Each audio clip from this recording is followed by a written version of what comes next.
The roar of 50,000 throats thundered through the Colosseum as sunlight glinted off bronze helmets and blood-slicked sand. This was not sport. It was slaughter, entertainment painted in human agony. The Romans called it munera, a gift to the people. But what kind of gift demanded the lives of slaves, criminals, and sometimes even innocents? As we step into the heart of the empire's cruelest spectacles, remember, history isn't always marble and glory. Sometimes it reeks of blood and smoke. Before we descend into Rome's arena of horrors, don't forget to like, subscribe, and join us for more forgotten histories. The morning air in the Colosseum was heavy with incense and fear. Beneath the marble tiers, men awaited their fate, prisoners trembling in chains, gladiators sharpening blades, slaves wiping yesterday's gore from the sand. Somewhere above, nobles laughed, clutching cups of wine. The emperor's thumb decided who lived, who died, and who would die screaming. The spectacle was ritualized cruelty, polished by centuries of imperial pride. Yet to the crowd, it was divine theater, a sacred communion between blood and empire. Imagine the moment before the gates opened. The silence, the metallic rattle of armor.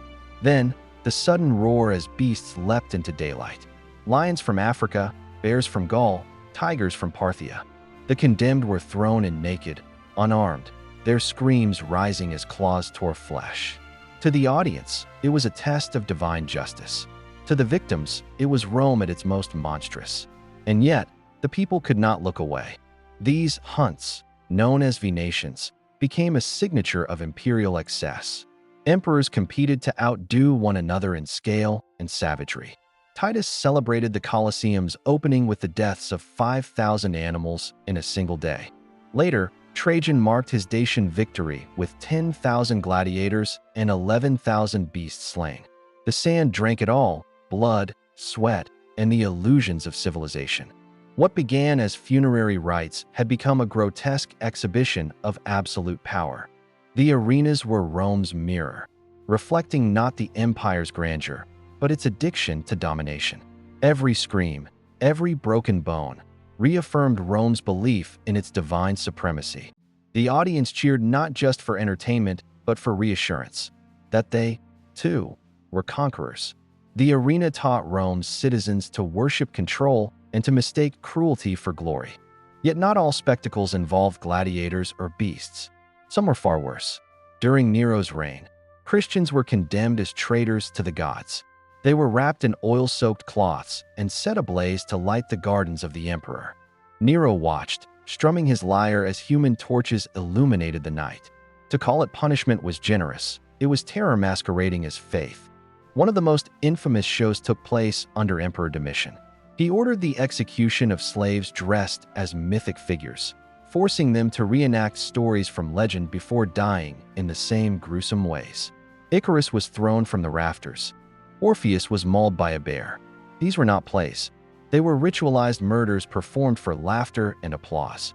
The boundary between myth and massacre was deliberately erased. The Colosseum itself was an engineering marvel designed for death. Beneath its arena lay an intricate labyrinth of cages, lifts, and pulleys, the hypogeum. From its darkness, animals and prisoners would rise into the arena as if born from the underworld. The mechanisms hissed, chains rattled, and the crowd gasped. It was theater in its most infernal form, a choreography of horror where every entrance meant suffering. Among the condemned were men and women accused of witchcraft, treason, or blasphemy. Some had committed no crime, but insulted the wrong noble. Rome's justice system was theater, not fairness. The poor and enslaved fed the empire's insatiable hunger for control.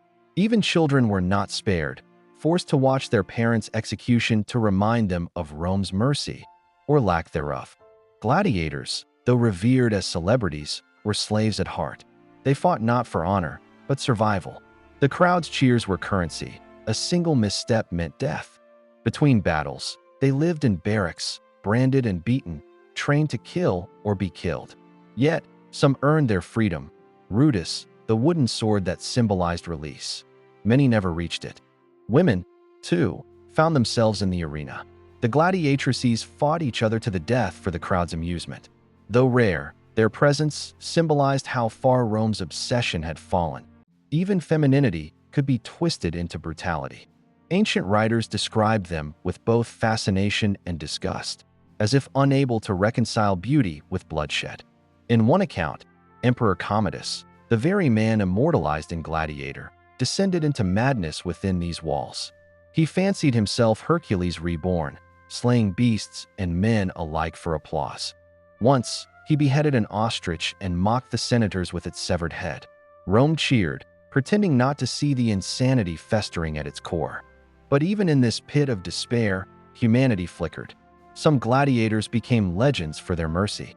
One spared opponent after opponent, earning the crowd's love and the emperor's envy. His name, now lost, echoes in the stones of the Colosseum. His defiance was his death sentence, a reminder that compassion had no place in Rome's theater of cruelty. The arena was more than a place, it was an idea, a performance of dominance meant to remind conquered peoples who ruled them. Spectators believed that by watching, they participated in empire itself. Each death was a silent contract between the powerful and the powerless. Rome's strength was built not only on armies, but on applause. Blood was Rome's language, and it spoke fluently. Senators placed bets on who would die first. Children laughed as gladiators fell. Vendors sold dates and honey cakes while corpses were dragged away. Death had become ordinary, a spectacle sanitized by routine. The Colosseum's stones absorbed centuries of screams, until even silence seemed haunted. Some historians suggest the games dulled the conscience of an empire.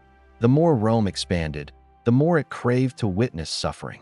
Violence became a form of governance, a reminder to all that rebellion would end in spectacle.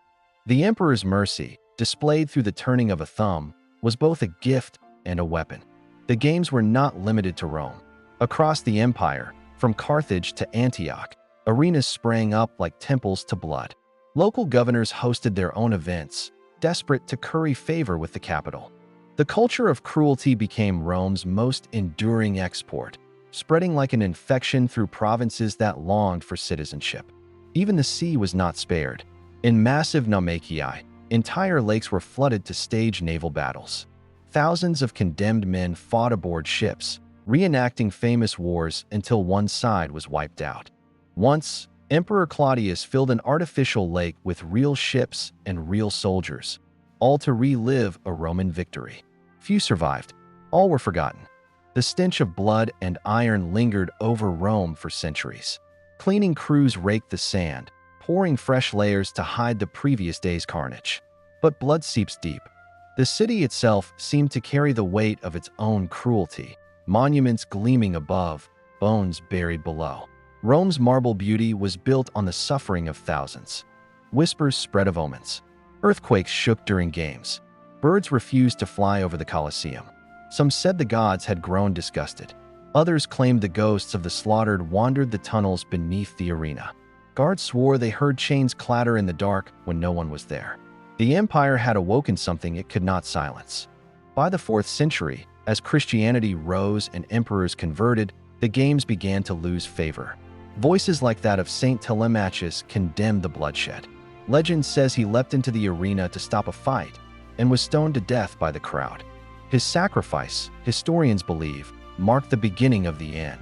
Eventually, Emperor Honorius banned the gladiatorial games in 404 AD. The Colosseum fell silent for the first time in centuries. Its arches, once alive with screams and triumph, became hollow monuments to cruelty. Grass grew where blood once pooled. The empire that had glorified violence now faced its own decay. But the ghosts remained. Travelers who walked the ruins centuries later claimed to hear echoes, faint cheers, distant cries, the clink of chains. The stones seemed to remember.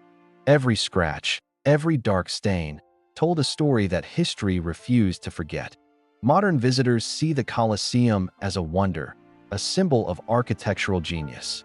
Few realize that beneath its beauty lies one of humanity's darkest legacies. The same empire that gave us law, art, and philosophy also perfected the machinery of public death. Civilization, it seems, was never as far from savagery as we'd like to believe. What drives a society to turn suffering into celebration? Was it fear of boredom? Hunger for control? Or something deeper, an echo of our own darkness reflected in Rome's mirrors of marble and blood? These are not ancient questions. They are timeless. Historians say the arenas served as pressure valves, keeping citizens distracted from corruption and poverty. Bread and circuses, they called it. Keep the masses fed and entertained, and they'll never rebel. It worked, until it didn't. When the empire finally fell, few noticed.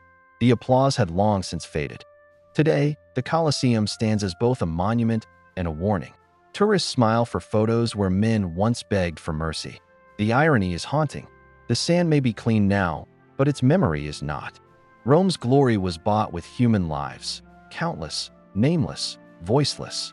As we walk through those arches, we tread on history's most fragile truth, that progress and cruelty can coexist, that beauty and horror often share the same foundation, and that humanity's thirst for spectacle, though refined, has never truly vanished. Perhaps the true horror of Rome's arenas isn't what happened within them, but what they reveal about us, about our fascination with violence, our need to watch others suffer for comfort or thrill. 2,000 years later, the echoes of the Colosseum still reach us, through screens, headlines, and wars fought for applause. So when you stand before the Colosseum, listen closely. You might still hear the roar, not of lions, but of history itself. A warning carved in stone, a reminder of how easily humanity mistakes cruelty for civilization. If you found this story illuminating, like, share, and subscribe, and join us in the next chapter of the past they tried to forget.